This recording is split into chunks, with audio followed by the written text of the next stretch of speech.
Good morning students, welcome back to your science class. Students, कल की class में हमने अर्थ के दो एनर्जी सिस्टम में फोर्सेस के बारे में पढ़ा था। वो थे आपके इंटरनल टेक्टोनिक पावर्स और एक्सटर्नल टेक्टोनिक पावर, जिन्हें हम इंटरनल टेक्टोनिक फोर्सेस और एक्सटर्नल टेक्टोनिक फोर्सेस भी कहते हैं। आज हम आगे पढ़ेंगे उसमें इंटरनल टेक्टोनिक फोर्सेस कि अर्थ के इंटरनल टेक्टोनिक फोर्सेस कैसे होते हैं। उससे पहले आपको अर्थ की तीनों लेयर्स याद करा देता हूँ एक बार। सबसे बाहर की लेयर थी क्रस्ट, उसके बाद की लेयर थी मेंटल और सबसे इनर लेयर थी कोर। कोर थी वो सन की जितनी हॉट या गर्म लेयर है, जो अभी भी उतनी ही गर्म है। ये हमें इंटरनल टेक्टोनिक फोर्सेस के जो फिनोमिना हैं उसको समझने में हेल्प करेगा।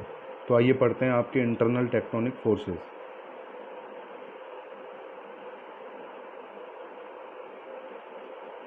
Internal tectonic forces. These forces works by staying inside the earth and cannot be seen from outside. ये जो फोर्सेज हैं अर्थ के अंदर रह के ही वर्क करते हैं और आउटसाइड इन्हें नहीं देखा जा सकता, इसीलिए इनका क्या नाम है, internal tectonic forces. Their origin is due to the spreading of the rocks by molten below the surface of the earth and also due to the shifting of the magma. Their origin मतलब ये कहाँ से उत्पन्न होते हैं। Spreading of the rocks by molten magma, या molten का मतलब है जो अर्थ के नीचे कोर में मैग्मा है, तो वो रॉक्स जो हैं अर्थ की क्रस्ट पर जो रॉक्स बनी हुई हैं वो क्या होती हैं, इससे स्प्रेड होती हैं। और जो अर्थ के नीचे क्या है, shifting of the magma, magma के शिफ्ट होने की वजह से अर्थ की क्रस्ट के नीचे की जो रॉक्स हैं, प्लेट्स हैं अपनी, वो क्या होती हैं, स्प्रेड होती हैं, एक दूसरे से दूर होती हैं। इस वजह से कौन से फोर्स बनते हैं, internal tectonic forces. When the internal tectonic forces work vertically to the earth's center, some part of the surface of the earth rises and some other are submerged. अब वर्टिकली का मतलब है जैसे ये आपकी अर्थ हो गई और ये फोर्स इस तरह आते हैं, तब तो सन जो आपकी अर्थ है उस पर कुछ पार्ट तो राइज यानी ऊपर उड़ जाता है और कुछ पार्ट सबमर्ज्ड मतलब नीचे चला जाता है। दस द कॉन्टिनेंट्स बनते हैं उससे, आइसलैंड्स द्वीप बन जाते हैं, प्लेटोज पठार को बोलते हैं प्लेटोज, प्लेन्स मैदान, ओशियंस आपके समुद्र बन जाते हैं। Sedimentary rocks which are formed inside the seas rise and move toward the continents. Sediment word का बेसिक मतलब होता है पानी में नीचे बैठ जाना। तो जो सी यानी समुद्र में जो रॉक्स होती हैं वो भी इन फोर्सेस की वजह से कॉन्टिनेंट्स यानी जहाँ ज़मीन है उनकी तरफ बढ़ने लगती हैं। तो ये है इंटरनल टेक्टोनिक फोर्सेस के बारे में। आगे देखिए, waves are produced when the internal tectonic forces work horizontally. अभी आपने ऊपर वर्टिकल के बारे में देखा, अब हम बात कर रहे हैं जब इंटरनल टेक्टोनिक फोर्सेस कैसे लगे, हॉरिजॉन्टल यानी अर्थ के पैरेलल, ऐसे इस तरह जब ये फोर्स लगते हैं। Due to these waves there is a huge upheaval of the rocks found on the earth surface. अब जब हॉरिजॉन्टल लगते हैं तो क्या होती है, रॉक्स बनती हैं, फोल्ड्स का मतलब एक के ऊपर एक, जैसे आपने ज़मीन ऊंची नीची देखी होगी, क्रैक्स दरारें बन जाती हैं ऑन द सरफेस, वैलीज यानी घाटियाँ बन जाती हैं और माउंटेन भी इससे बनते हैं। तो ये आपका इंटरनल टेक्टोनिक फोर्सेस के बारे में है। अब आप इसका और बेसिक आइडिया जानने के लिए इस वीडियो को साथ साथ देखिए। मैं इसमें एक दूसरी वीडियो ऐड कर रहा हूँ जिसमें आप इसके बारे में और अच्छा जान पाएंगे।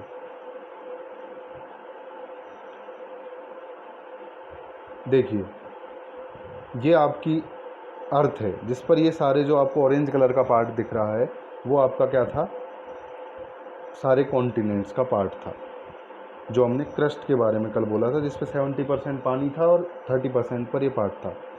अब इसमें क्या हुआ, टेक्टोनिक प्लेट्स बनी। वो कैसे बनी वो देखिए, जब इस पर ऐसे ये एक दूसरे से क्या होते चले गए, दूर होते चले गए और क्या बन गए, कॉन्टिनेंट्स बन गए। ये सारे आपको पता है वर्ल्ड मैप पर कॉन्टिनेंट्स हैं।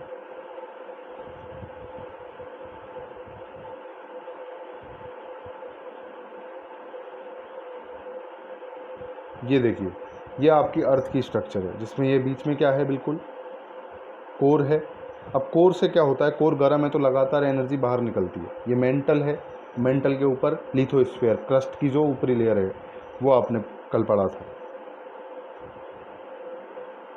अब ऐसे देखो, ये आपकी पूरी अर्थ थी, जिसकी पूरी प्लेट थी क्रस्ट यूनिट में थी, वो अब ब्रेक हो जाएगी और क्या बन गई, ये सारी क्या हैं, आपकी टेक्टोनिक प्लेट्स हैं जितनी भी बन रही हैं। ये आपकी अर्थ पर ये डॉटेड जो लाइन खींची गई हैं, ये सब किसको शो कर रही हैं? टेक्टोनिक प्लेट्स को शो कर रही हैं, जो अभी आपने थोड़ी देर पहले देखा। इस तरह वो अर्थ की क्रस्ट डिवाइड हो गई। अब ये प्लेट्स एक दूसरे से खिसकती हैं। इसका एग्जांपल देखो आप, फिजिक्स का क्या फिनोमिना है इसमें। ये एक सूप गर्म हो रहा है पानी में, कुछ भी आप घर पे चाय बनाते हैं तो हम जानते हैं ऐसे, देखो चाय की पत्ती ऊपर जाती है और वापस कहाँ आ जाती है? नीचे आ जाती है। इस तरह देखो ये ऊपर जा रहे हैं और वापस नीचे आ रहे हैं। फिजिक्स के इस फिनोमिना को हम बोलते हैं कन्वेक्शन। इसी तरह देखो नीचे से जो लावा है, ये जो लावा भरा हुआ है कोर में, ये बॉयल होता है। कल आपने देखा था बॉइलिंग लिक्विड है किसमें? मैग्मा में।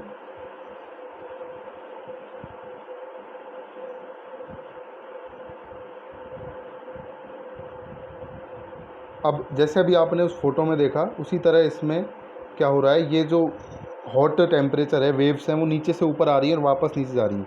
और ये जो है ये आपकी प्लेट्स हैं। इन प्लेट्स में ऐसे क्या आ जाता है? गैप आ जाता है।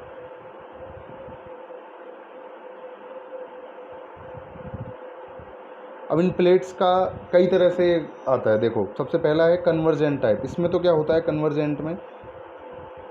ये है कन्वर्जेंट, इसमें ये प्लेट्स आपस में दो जुड़ती हैं। उसके बाद होता है डाइवर्जेंट, इसमें दो प्लेट अलग होती हैं। उसके बाद होता है ट्रांसफॉर्म, जिसमें दो प्लेट ऐसे एक दूसरे के बगल में खिसकती हैं। अब ये कैसे होता है देखो, अब जब जैसे मान लो ये आपका अर्थ हो गया, ये आपकी क्या हो गई? अर्थ हो गई, ठीक है। अब जब इसमें इधर ये एक प्लेट हो गई अर्थ की और ये आपकी दूसरी प्लेट हो गई। अब मान लो इसमें कन्वर्जेंट टाइप का फोर्स लग रहा है। वो कैसे लगेगा?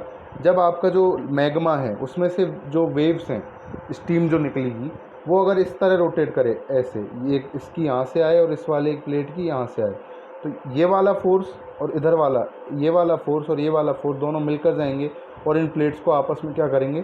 पास लाएंगे। तो इसको तो हम बोल देंगे कन्वर्जेंट। अब आते हैं अपन डाइवर्जेंट पे।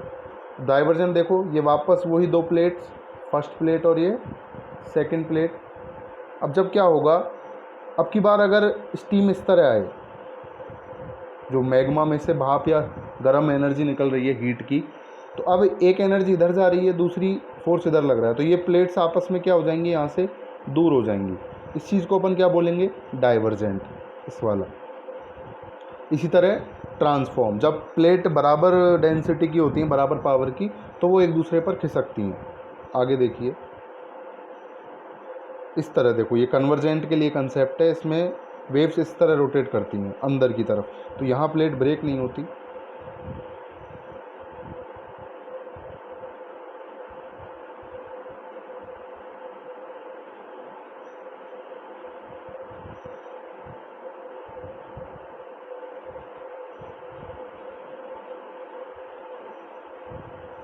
ये देखो इस तरह जब नीचे हॉट जो मैग्मा होता है, ये जो है ये वाला पार्ट, ये हॉट मैग्मा है। यहाँ जो है ऑरेंज कलर का पार्ट आपको दिख रहा है, ये हॉट मैग्मा है। ये जब एनर्जी आती है, और ये जो पार्ट है, ये ब्राउन कलर की जो पार्ट है, ये आपकी प्लेट्स हैं। तो जब ये लगातार एनर्जी आती है तो ये प्लेट्स क्या हो जाती हैं? एक दूसरे से दूर हो जाती हैं। यहाँ पर ये देखो एक दूसरे से क्या हो गई हैं? दूर। और बीच में क्या बन गया है? एक गैप बन गया, एक क्रैक आ गया। इस क्रैक में से अभी मैग्मा, मैग्मा होता है लावा, जो मॉल्टेन रॉक्स हैं उसी को मैग्मा भी कहते हैं, वो क्या निकलने लगता है? बाहर निकलने लगता है। देखिए इस तरह इसमें से ये अर्थ में क्रैक बन जाता है और वहाँ से क्या आने लग जाता है? ये येलोइश पार्ट है जो आपका, ये क्या है? मैग्मा, लावा।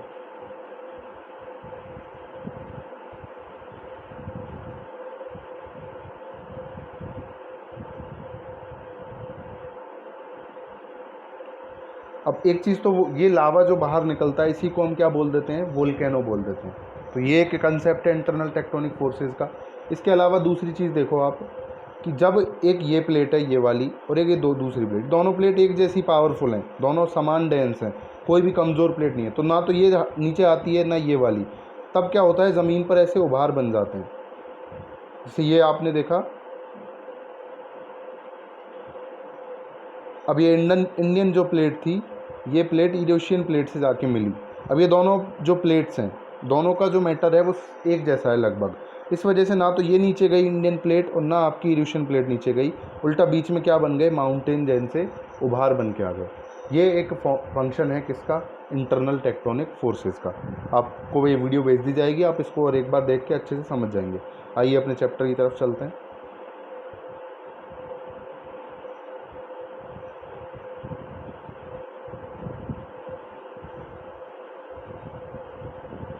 ये मैंने आपको बेसिक आइडिया दिया आपके इंटरनल टेक्टोनिक फोर्सेस का। अब इंटरनल टेक्टोनिक फोर्सेस की वजह से कौन कौन से फिनोमिना होते हैं, जैसे अभी मैंने आपको वोल्केनो बताया और एक आपको माउंटेन्स का बनना बताया। अब इसमें वोल्केनो के बारे में हम रीड करेंगे। वोल्केनो इंटरनल टेक्टोनिक फोर्सेस का एक फिनोमिना है। इसके अलावा अर्थक्वेक भी होता है इंटरनल टेक्टोनिक फोर्सेस की वजह से। सुनामी जो आती है वो भी इंटरनल टेक्टोनिक फोर्सेस की वजह आती है। तो आज हम पढ़ेंगे वोल्केनो के बारे में। देखिए volcano is the strangest event of the internal tectonic forces. सबसे स्ट्रेंज टाइप का इवेंट है। The earth shakes due to the activity happening inside the earth and by breaking the crust the smoke ash vapours and gases begin to flow out. The earth shakes, earth shake करती है। आपने अभी देखा plate shake करती हैं, तो उससे क्या होता है, क्रस्ट जो है वो ब्रेक हो जाती है। बीच में जो दरार बनी थी वो क्रस्ट का ब्रेक होना था, और उसमें से स्मोक, धुआं, ऐश, राख, वेपर, भाप और गैस, तरह तरह की गैसें बाहर आने लगती हैं। Many time the extremely heated rocks melt and flow out in the form of the lava. अब इसके अलावा अर्थ के सेंटर से आ रही हैं सब चीज़ें बाहर, तो सेंटर में मैग्मा है कोर में, तो वो भी क्या आने लगता है बाहर। जो मेल्टेड रॉक्स होती हैं अर्थ के सेंटर कोर में, वो भी बाहर आती है, और उसी को हम क्या बोलते हैं, lava. This causes horrific destruction. अब इन गरम गरम लावा, गैसेज, तूफान, इन सब की स्पीड बहुत ज़्यादा होती है वोल्केनो में से। इस वजह से ये बहुत ज़्यादा तबाही मचाती हैं जब भी आती है। There is a heavy loss of life and property. इसके रास्ते में जो भी आता है ये उन सबको ख़त्म कर देती है। आपको एक वीडियो भेजी जाएगी जिसमें आप देख लेंगे। इसलिए वोल्केनो को जब एक्टिव होने वाला होता है तो इलाके खाली करवा लिए जाते हैं गवर्नमेंट के द्वारा। Due to the flames coming out of the mouth formed on the surface of the earth, अब दे आर नेम्ड ज्वालामुखी इन हिंदी। अब देखो ज्वालामुखी या वोल्केनो बेसिकली इस तरह का होता है कुछ ऐसे। एक माउंटेन में बीच में दरार बन जाती है और इसमें से क्या बाहर आने लगता है, लावा जो है वो बाहर आने लग जाता है। तो अब ये जो टाइप है इस चीज़ को क्या बोलता है हिंदी में, ज्वालामुखी, क्योंकि आग बाहर निकलती है। आग को ज्वाला कहते हैं, और मुख यानी एक मुंह बन जाता है यहाँ जिसमें से ये आग या लावा बाहर निकलने लगता है, इसलिए इसको हिंदी में ज्वालामुखी कहा जाता है। Volcano name in English is named after volcanic islands. अब इस चीज़ का नाम वोल्केनो कैसे रखा गया, एक वोल्केनिक आइसलैंड था, वोल्केनिक एक द्वीप था, उसके नाम पर रखा गया। The old volcano present on this island. अब इस आइसलैंड पर एक क्या हुआ करता था, वोल्केनो हुआ करता था, एक ज्वालामुखी हुआ करता था।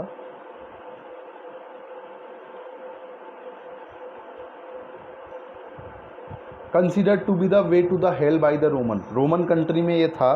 तो वहाँ पुराने ज़माने में ये तो पता नहीं था ये ज्वालामुखी है, कोई फिजिक्स का कंसेप्ट हो रहा है, कोई एनवायरमेंटल प्रोसेस है, तो वो इसको क्या कहा करते थे, वे टू हेल, नरक का रास्ता। वोल्केनिक आइसलैंड पर था तो इनका नाम क्या रख दिया गया, फिर वोल्केनो रख दिया गया। इस तरह आपका वोल्केनो होता है। ये आपके वोल्केनो का डायग्राम है, जहाँ ये कोई भी माउंटेन है और ये बीच में दरार बनी हुई है, और ये वोल्केनो का मुंह हो गया जहाँ से हम इसको ज्वालामुखी कह रहे हैं, और ये लावा और गैसेस बाहर निकलती हैं। Next, volcano is related to earth womb. Womb का मतलब होता है गर्भ, तो वोल्केनो अर्थ के वॉम्ब या अर्थ के अंदर से रिलेटेड है, क्योंकि मैग्मा वहीं से निकल के आता है। Due to the pressure lava rises in the form of a tube and spreads all over. जब अर्थ में इंटरनल कोर में लगातार मेंटल में प्रेशर होता रहता है, तो जो लावा है वो राइज करता है और एक ट्यूब के फॉर्म में बाहर निकल के सब जगह फैल जाता है। Some volcanoes are continuously active while some become active after a grave. कुछ वोल्केनो तो क्या हैं, कंटिन्यूसली एक्टिव हैं, जबकि कुछ वोल्केनो क्या होते हैं, थोड़े थोड़े टाइम के बाद एक्टिव हो जाते हैं। Volcanoes are found in every part of the world. दुनिया के हर हिस्से में वोल्केनो हैं, but generally they are found along a chain of the mountains. या पर जनरली जहाँ माउंटेन ज़्यादा होते हैं वहाँ वोल्केनो मिलते हैं। They are found on the islands on the coastal region of the Pacific Ocean. Pacific Ocean के कोस्टल रीजन्स में भी ये पाए जाते हैं। अच्छा, पैसिफिक ओशियन में एक रिंग ऑफ फायर भी पाई जाती है, जो एक चेन है बहुत सारे वोल्केनोज की। Many useful chemical substances like sulphur, boric acid in precious metals came out with lava. अब वोल्केनो के नुकसान है तो कुछ फ़ायदे भी हैं इससे, जैसे कुछ यूजफुल मेटल बाहर आते हैं, कुछ सब्सटेंस बाहर आते हैं, सल्फर हो गया, बोरिक एसिड हो गया, लावा आपको पता है मोल्टेन रॉक्स हैं, और रॉक्स में मेटल भी होता है, मैग्नीशियम, एल्यूमिनियम, सब तरह के मेटल पिघले हुए रहते हैं, तो वो हमें यूज़ आ सकते हैं। Hot water springs are also form due to volcanoes. ये थे आपके वोल्केनो का आइडिया। अब आपको एक फ़ोटो में वोल्केनो, आपकी बुक में जो फ़ोटो है उसको देख लेते हैं।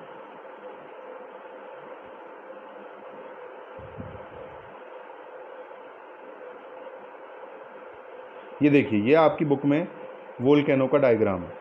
अब इसमें देखिए, ये जो है मैग्मा चैम्बर, ये मैग्मा चैम्बर है अर्थ के अंदर। इस मैग्मा चैम्बर पर जब लगातार इंटरनल टेक्टोनिक फोर्स लगता है, इस तरह इस पर जब इंटरनल टेक्टोनिक फोर्स ऐसे लगता है, तो ये मैग्मा क्या आता है, बाहर आने लगता है।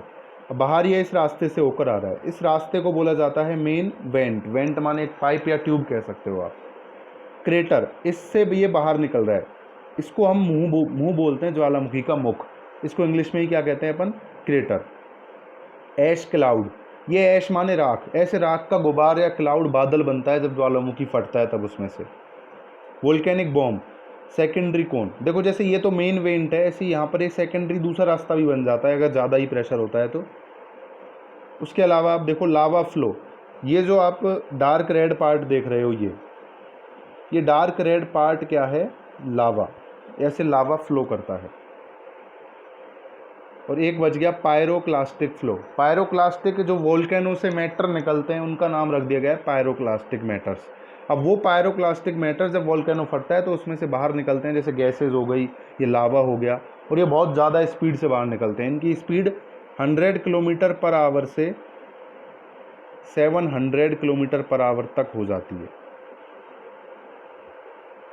इस तरह आपके वोल्केनोज वर्क करते हैं। आपको इससे रिलेटेड एक वीडियो भेजी जाएगी इस क्लास के बाद, आप उसको देख लें, आपको वोल्केनो और अच्छी तरह समझ आ जाएंगे। कोई डाउट हो तो आप हमें भेज दीजिए। Thank you so much for watching your video. All the best.